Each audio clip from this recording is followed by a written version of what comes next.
We've talked a lot this hour about the divisional round of the playoffs, and with the Lions' loss last night, that means a top candidate for the New York Jets and Lions DC, Aaron Glenn, is officially available to not only meet with teams in person, but potentially be hired. Glenn, of course, has been linked to the Jets a lot, and for more on the latest with the New York Jets and their search for both a GM and head coach, we say hello to longtime Jets beat reporter for the New York Post, Brian Costello. Kaz, really appreciate your time. Hope you're having a great weekend.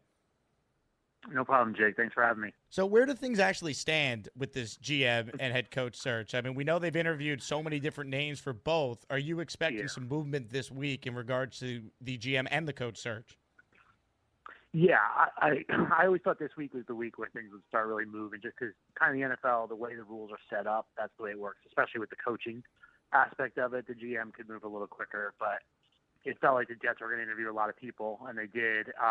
So now, any coach who's employed, Jake, has not been allowed to interview in person until tomorrow.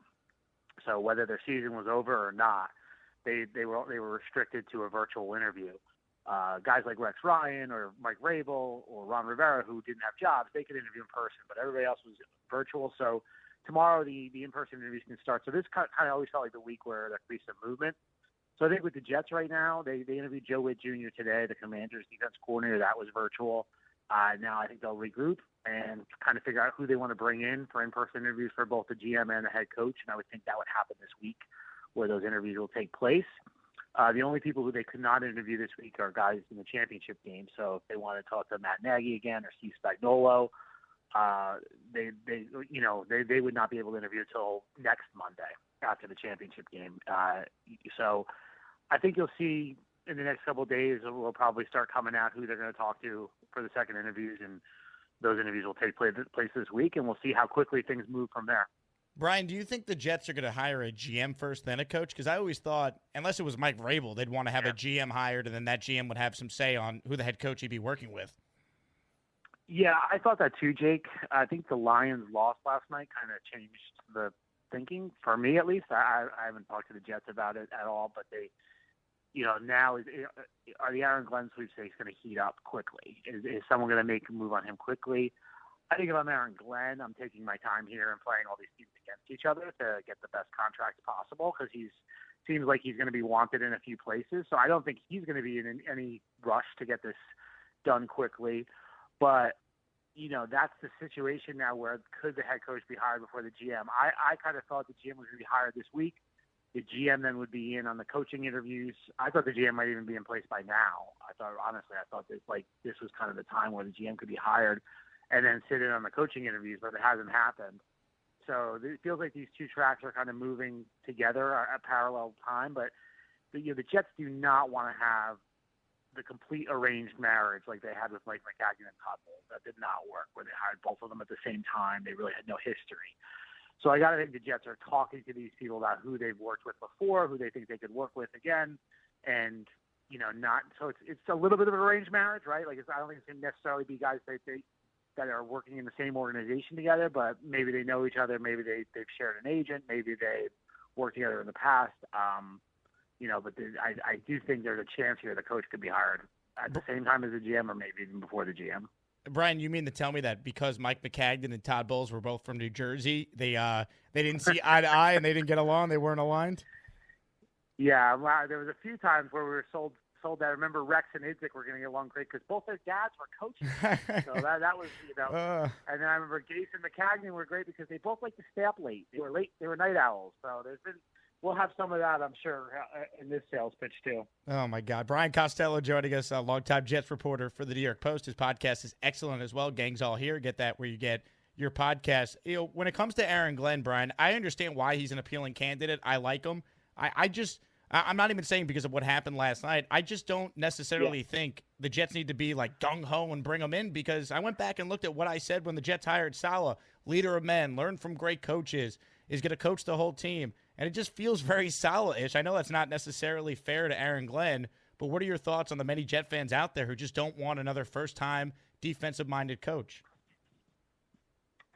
The defensive-minded part doesn't bother me, okay? I think it doesn't matter which side of the ball you come from. The first-time head coach, I understand, and I have some trepidation myself. I'd like to see somebody who's done the job, especially one of the two jobs I feel like should be somebody who's done it before. And the GM, honestly, even more than that, Jake, like, I don't know how you evaluate these GM candidates. I just don't. What do we know what the assistant GM is responsible for? Like, and Mike Borgonzi got hired by Tennessee. He might be great. I don't know. But, like, did he draft Patrick Mahomes? Or did Brett Veach and John Dorsey draft Patrick Mahomes and Andy Reid coach him? Like, it's very tough. So I would like one of those spots, I think, to have some experience. Like, I have a better feel for who Thomas Dimitroff is as a general manager than most of these other candidates, or John Robinson, I guess you could throw in there too. With Glenn, I don't care about last night at all. I really think you're evaluating, do you feel like he's the leader? I think that's what this organization desperately needs, is somebody to galvanize the organization. And I'm not so concerned about their scheme. I'm interested in, like, who they're going to bring in for the scheme part of it, for the coordinator's job. But I really am more focused on, can they be a leader? I think you look at Dan Campbell, right? Dan Campbell didn't call plays anywhere. He wasn't he wasn't your traditional candidate. So, is Aaron Glenn, if they feel like he's that leader, great. I'm not sure if he is. I've never really been around Aaron Glenn. He was a player before my time. It's been a long time covering the Jets, but not that long. So I don't know if he's that guy. But that's if I'm in the search committee and doing these interviews, I'm trying to identify who's going to be able to galvanize the building and kind of lead this team. How about a guy like Josh McCown, who you obviously did cover when he was with the Jets? To me, I mean, no one says a bad thing about him. He's obviously a former quarterback, offensive guy. I know he hasn't called plays yet either, but does he have a real chance at this job? So I like Josh a lot. That's one guy in the search that I know well, and he is that leader. Like, he is a guy who I talked to Brandon Marshall on Friday about him, and Brandon played with him in Chicago, not with the Jets, but with the Bears. And Brandon said, I don't really give a crap about the scheme stuff. He's like, I would lead Josh anywhere. He's like, everyone in the building loves Josh, and he'd be great. And he sort of talked to me too about, he played for Josh McDaniels in Denver, and he's like, Josh McDaniels was the whiz kid with the offense. He goes, but he couldn't lead. So, he's like, that doesn't work either. In terms of his chances, Jake, I feel like the Jets are going to try to make this as low risk as they can. And do they feel like, I think they feel a lot of pressure on this one. Like, it's always hard to hire a coach, don't get me wrong. But this one feels even more so than the ones I've covered, just because 14 years, the bad press that Woody has gotten the last few months, I think they're going to try to make this the least risk possible. And to me, Josh has tremendous upside, but Josh is a risky hire. Like, you have like anyone who likes Josh, you have to admit it. Like, you're not quite sure. He's only been a coach in the NFL for 2 years. He was a quarterback for 18 years. That helps. Who's his staff going to be? That'd be a big question for me. So I think I don't think he's a favorite for this job, just because I think they're going to go low risk. But I like Josh personally. I'm with you. And, Brian, to your point on low risk, that's what, to me, I'm so befuddled with some of these names. They've interviewed Mike Loxley. They're interviewing Ron Rivera. They're interviewing a bunch of guys that, even Rex Ryan, of course, who I love Rex, but they're the only team that's talking to Rex. They've interviewed these guys that are getting no interviews anywhere else. And there's a guy out there, Mike McCarthy, who reportedly would be interested in this job. And as of now, they haven't spoken to him. What are your thoughts on the lack of interest in McCarthy, Pete Carroll, John Gruden, guys who are experienced? Two of those guys are offensive-minded and have won Super Bowls, and to this point, the Jets have not spoken with them. I don't know how interested McCarthy actually is in this job, Jake. I've heard different things. I think if he was interested, they'd probably talk to him. I think he's probably far down the line with Chicago and New Orleans. It feels like he's going to get one of those jobs. It seems like, he lost the job in Dallas, and 5 minutes later, it was being reported like, oh, Chicago and New Orleans are interested. So clearly, there had been some back channel talks there. And he interviewed in 2019, right, when Gase got it. Correct. And,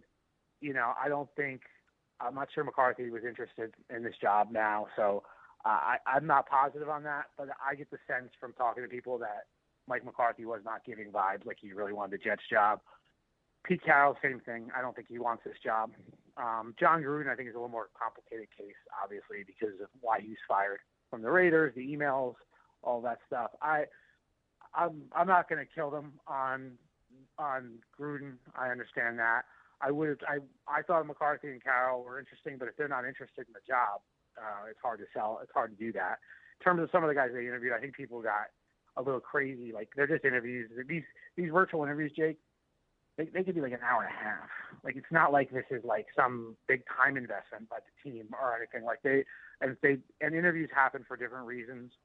Sometimes it's the Rooney Rule. You know, as much as NFL teams do not want to admit that happens. Sometimes it's favors to agents. That happens.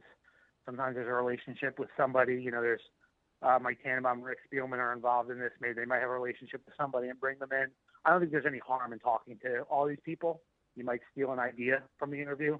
You might hear how somebody else did it. But, you know, I'm not so worked up on those guys. I'm a little more confused, Jake, honestly, on like why they didn't interview Todd Monken, why they didn't interview Liam Cohen. You know, those ones are a little more confusing to me. Yep, I totally agree. Even does Cliff Kingsbury fall in that category too? I mean, he was a candidate in 2019. Has he turned the Jets down? Is that why they haven't spoken to him? No, they didn't turn him. He didn't turn him down. He had the Arizona job at that point. I have heard from people that interview went terribly. Like, he really did terrible in that interview, and you know, I get it. I get what we saw last night was very impressive, but his tenure in Arizona was not that great. So I'm not banging down the door for Cliff Kingsbury, and I just think they weren't overly impressed with him in 2019 when he interviewed. Again, I think he knew he had the Arizona job at that point. If you remember, he was basically flying from New Jersey to Arizona to take that job. I think he went through with the interview just to do it. So it wasn't a great interview. But, yeah, I think Kingsbury, I understand a little bit more than Liam Cohen and Todd Monken. I have not been able to understand completely. And Monken interviewed as well back then, but I did not hear anything bad about that interview.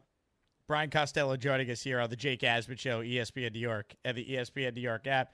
Kaz, I'm curious. I've speculated about this. No one's told me this, but just looking at the volume of GM candidates the Jets have spoken to and how Woody Johnson told you in that interview that it's going to be a transformative search and they're going to talk to all these guys. Yeah. Do you think there's a scenario where they hire two front office people, maybe a director of football ops and a GM similar to what Carolina did a year ago? Because I don't understand why you'd interview 15 guys if you weren't at least considering maybe making two hires. Yeah, I think I wouldn't rule that out. I've talked to people about that. Yeah, Carolina is kind of the model. Like, because the challenge with the GM job is you're hiring somebody from one aspect of the football operation, right? It could be a scout. It could be somebody from the cap side. And now with Hallaby from Philadelphia, it could be somebody from the analytics side. So that's their background. They don't necessarily have a background in all of it. And then all of a sudden you're like, okay, the GM has to manage all this stuff. And so maybe like what Carolina did is they have Dan Morgan is in charge of the roster. Brad Tillerson is kind of in charge of all the other kind of stuff that the GM falls in the GM's plate. So I was talking to somebody a few weeks ago, and they're like, do we really want our GM worrying about, the field schedule, about like what they're doing to the fields? Do we really want them worried about what's going on in the equipment room and like that kind of thing, like that? And that falls on the GM right now. They're in charge of everything. So maybe you split up the duties a little bit, and that could help. So I could see that as a possibility. And final question, Kaz. Woody Johnson told you in that exclusive interview that he's truly going to let the Aaron Rodgers decision come down to whatever the next regime wants to do. Yeah. Do you believe Woody when he says that it's truly going to be up to the next GM and coach? I think Woody will give his opinion.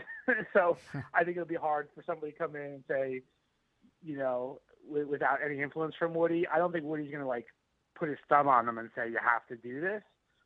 But I do think anyone walking into a situation, you're going to want to know exactly what happened in last year and how Aaron was behind the scenes. It's hard for me, Jake, to envision somebody walking in here and saying they want to keep Aaron Rodgers, just because I think it's going to be very hard for a new coach to establish that program. Aaron's going to be the biggest guy in the building, right? Whoever the Jets hire, unless it was maybe Rabel or like Belichick, he's going to dominate the building, and that's going to be tough for a new coach. But I think Woody's going to have say in the decision. I do think it'll be a discussion. Brian, really appreciate your time. Thanks for the insight and continued success. Love the podcast. Love your work with the Post. Thanks, Jake.